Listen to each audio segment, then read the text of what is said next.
Дали да имаш или да немаш?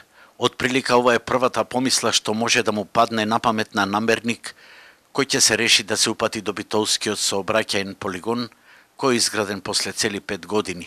До тогаш, а и сега потенцијалните возачи на обука одат во Прилеп и Ресен, а полагаат тука.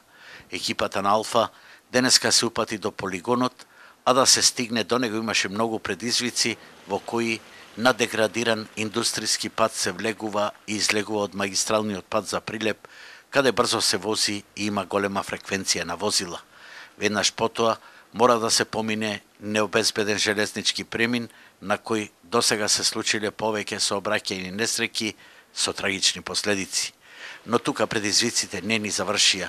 По неколку стотини метри мораше да се помине поплавениот пат од надојдените води, а потоа следи затворската економија и наспроти нејзе е полигонот до кој простуми полски клозет со преполнета септичка јама. Каков ли впечаток? Пред еден месец градските власти се пофалија дека конечно е направен овој полигон. Меѓутоа правено недоправено.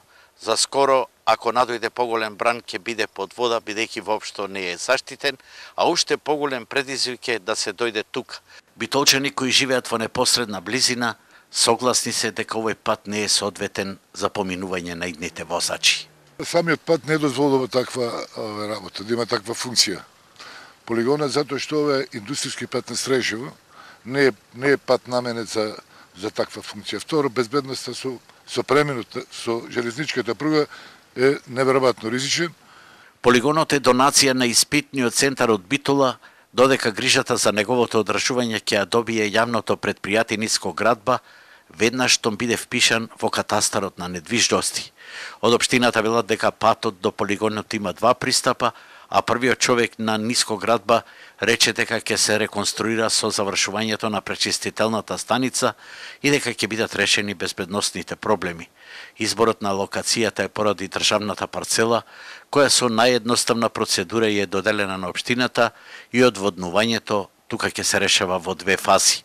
До тогаш, идните возачи и нивните инструктори нека му ја мислат.